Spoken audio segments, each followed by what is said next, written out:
Good morning, Armor Down. What's up? Glad you're having a chance to watch this video. You are part of a larger Armor Down community. 2 new people signed up to get meditation cushions yesterday, so I've got to reach out to them and chat with them. And it's just the coolest thing. I mean, think about it.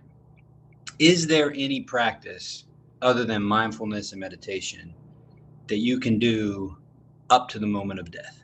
Like, think about it. Like you can't do CrossFit. You can't do weight training. You can't do yoga.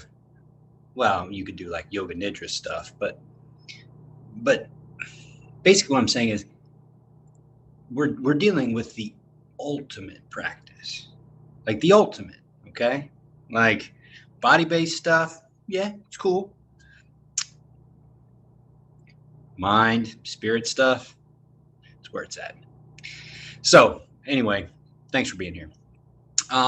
Last week we talked a little bit about this thing called predictive processing and the brain. So you take a look up here, you'll see a link to an academic paper about predictive processing and its relationship to meditation. This guy is just really great. So I encourage you to check it out. It's a PDF. You can get it online. He's also on Twitter, but it's just really cool. And so this idea of predictive processing, where's the science? Well, the science is there, but more important than the science is the money, right? So like, oh, I need science, I need facts. Well, in America, money talks, right? And so money is behind this type of stuff. And the reason why it's behind this type of stuff, and in particular, predictive processing as a way to understand how a brain processes an environment and then activates inside the environment.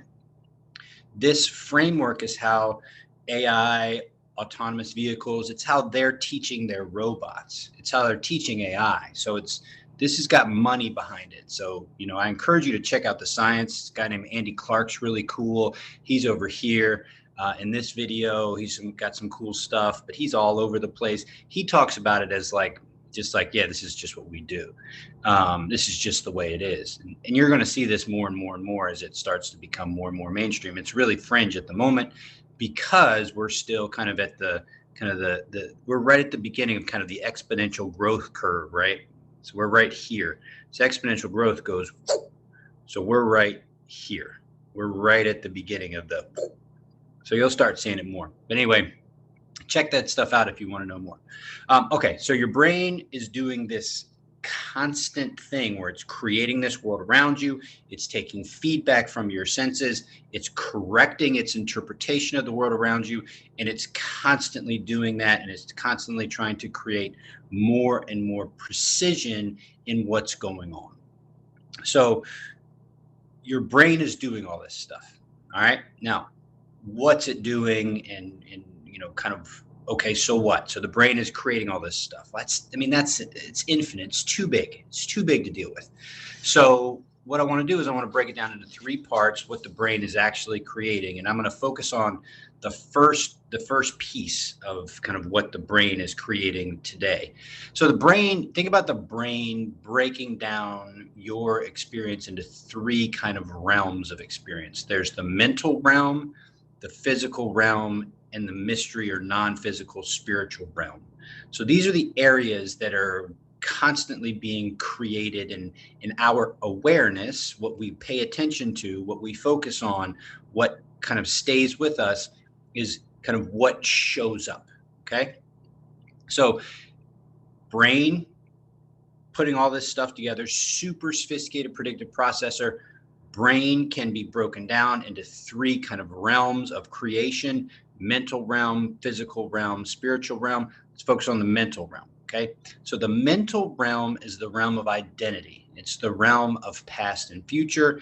It's the realm of story. It's the realm of thought. It's the realm of rumination. It's the realm of analysis. It's your address. It's your social security number. It's your name. It's your history. It's your expectations. It's all this other kind of stuff. So let's just focus on that. Okay, we're going to just focus on that. So say you're a military person, okay, say you're a veteran, okay, your identity when you went into the military was squished into a kind of a similar mold of everyone else that you joined with. You're kind of stripped of everything, your looks, your uniqueness, all this kind of stuff, and then you're put back together with understandings of the military hierarchy, understandings of military culture, all this other stuff, and then you're driven by this notion to put the mission first, to succeed, to get the job done, and that your training is important because if you don't train, not only could you die, but you could also kill somebody else, like your own teammates. So your identity is really tied closely to the survival instinct. That's really important because if you're not your brain is very, very attuned to this.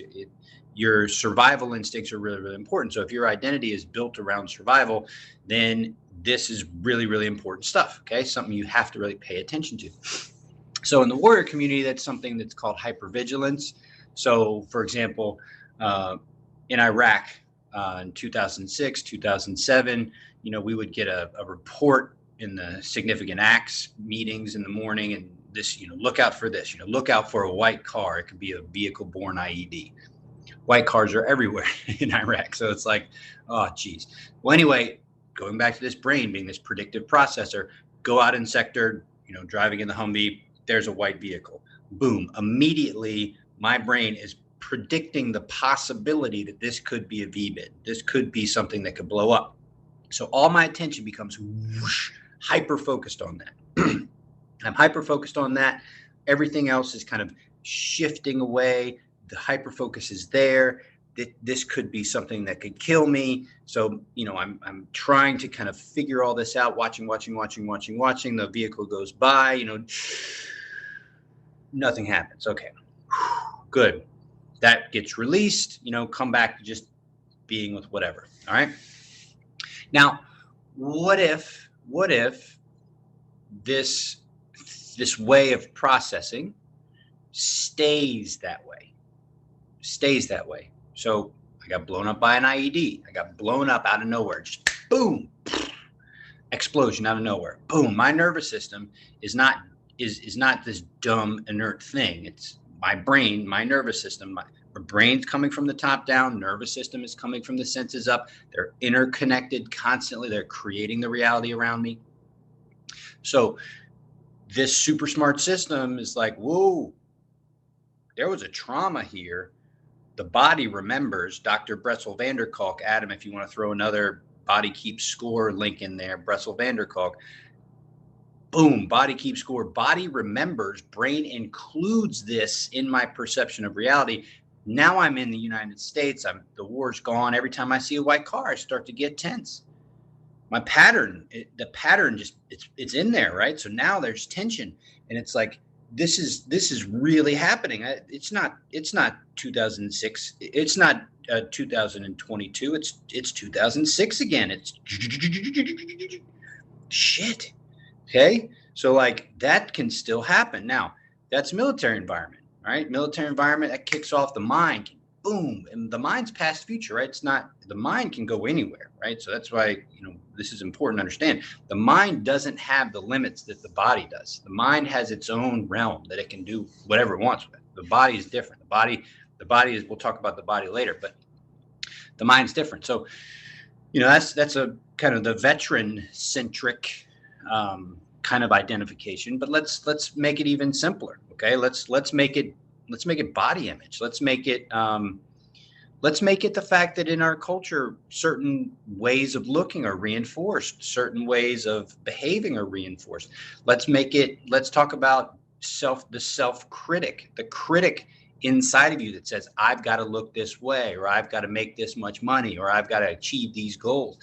And let's say that that's what you do. That's your default network, constantly kind of maintaining this kind of notion. Maybe it's your parents just kind of drilling down on you. It's got to be this way. It's got to be this way. So your brain, okay, is not just sitting there waiting for stimulus. It's taking your most meaningful stuff, and it's predicting the world around you as you're moving through it. And so say something triggers you to maybe a feeling shows up. So in the kind of the trauma centered stuff, the body keeps this score, keeps a memory of trauma, but it's not just trauma. It can also just be habits. It's just patterns.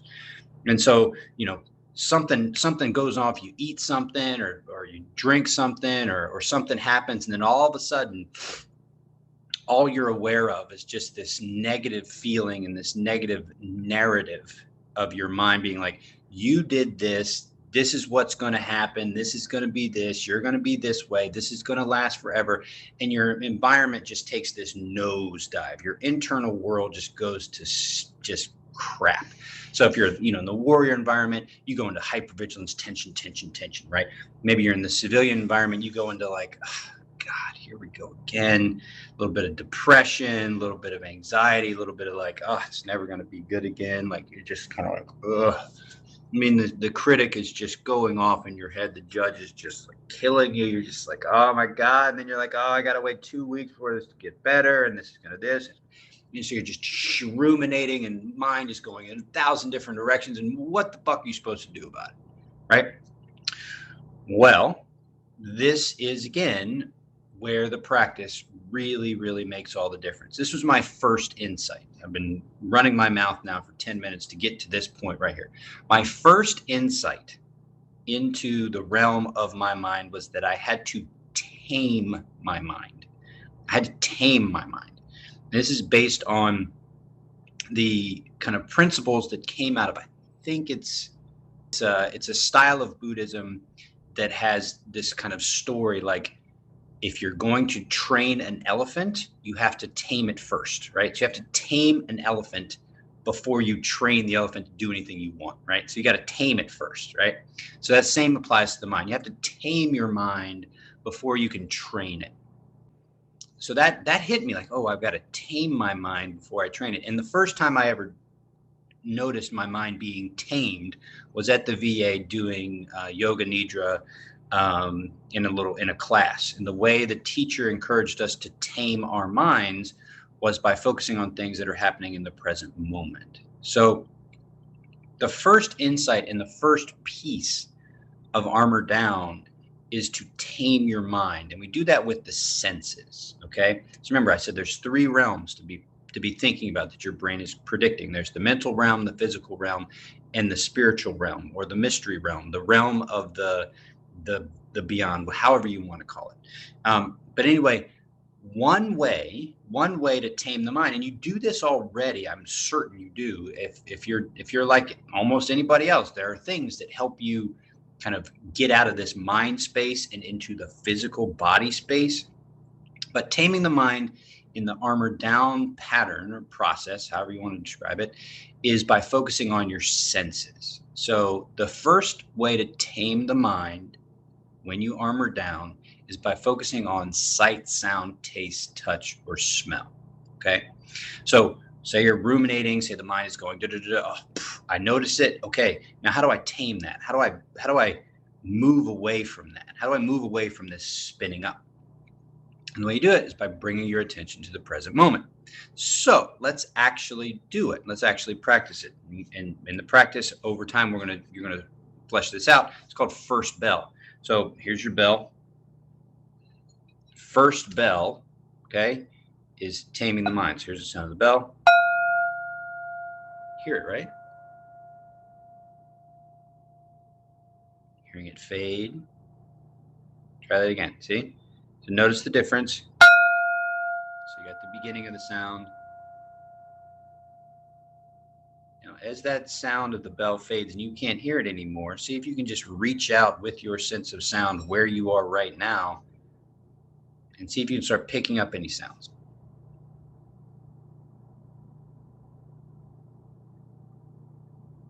And then try to kind of see if it's, machine sounds, nature sounds, people sounds. Be curious.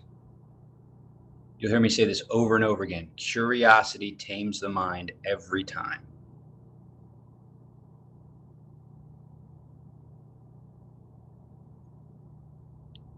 Now, maybe close your eyes and see if you can kind of visualize in your head the space around you and then kind of place where the sounds are. So, like, most of the room around me is quiet. There's the sound of the little heater, space heater to my right.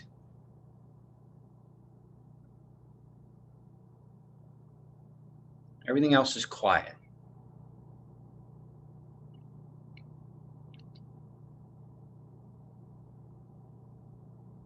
All right, so that's it, right? So there's layers upon layers of that. I'll go into more on Thursday. But that's the piece that I want to point out this week, which is taming the mind. It's a first bell. Okay. First bell, the Armor Down mindfulness practice is 4 bells. So this week we're talking about bell 1. So the first bell is taming the mind. And if you go back to that, if you go to that article and you read that article about predictive processing and how mindfulness and meditation disrupts the predictive process of the brain, you can see how this can be really valuable. So for me, it was really valuable because I would see these things, I'd get these triggers, and there would just be this coalescing of threat, a coalescing of threat awareness, past threat awareness, potential future threat awareness, focus on threat, even though there might not actually be any threat in the environment I'm in. My mind can create the environment that there is. So the very first thing is taming that mind. Your mind is super powerful, super powerful. Your mind can make your body believe that it's actually in a place of threat, even when it's not. So by using your senses, you can tame your mind and come into the present moment, because your senses always take place in the present moment. You come into the present moment and you disrupt that pattern. Okay. Your brain is doing this, whether you're aware of it or not. Okay. So the goal is to be aware of it so that you can play a role in how your brain does what it does, as opposed to just your brain just doing whatever, and social media is just doing whatever, and all of your attention is just being taken wherever it goes, just like whatever, instead of being involved, being the one that is playing the role of who you are, what you really are. Now, I mentioned that there's these 3 spots, these 3 realms of the human experience, but there's another realm. I mean, there's an awareness to be had that's far deeper than the kind of the layers that we're talking about here. Now that's 4th bell, and that's another time, but like there's so much. That's why I say it's the ultimate practice, right? There's so much to what it is to be alive, what it is to be an individual, what it is to have this wonderful gift of life and human experience. And we are in a special time where you actually get to be an individual and get to have the experience of life and things like freedom and love and individuality. These are not things to be taken lightly. These are not things to be like, oh, everybody has that. It's cool. No, no. It is a special gift to have what we have, especially as Americans. And that's particularly why we give extra credit and extra love and extra attention to the veteran community, because you got to fight for this stuff. You do. You really, really do. It's not a given. It is not. And it'll be taken away in an instant, because it's always been. It's always been. And so we have this wonderful gift as Americans to live in the land of the free because of the brave. So that's why we give the veteran community a little bit of extra love. Just a little bit, not too much, because, we don't want to make them spoiled. We just give them a little bit of extra love. That's why we give away meditation cushions to veterans. If you haven't applied for your meditation cushion, check out this link and share it with any of your veteran friends and be like, hey, go apply for a meditation cushion up here. You talk to me, you'll talk to Adam. We'll get you squared away. We've got organizations that raise money for us to give meditation cushions away. So anyway, I'll start to, me, I'll get to rambling. But that's it for today. Taming the mind. We're going to go in a little bit more depth on Thursday. We'll do a little bit more practice on Thursday. Taming the mind. First bell.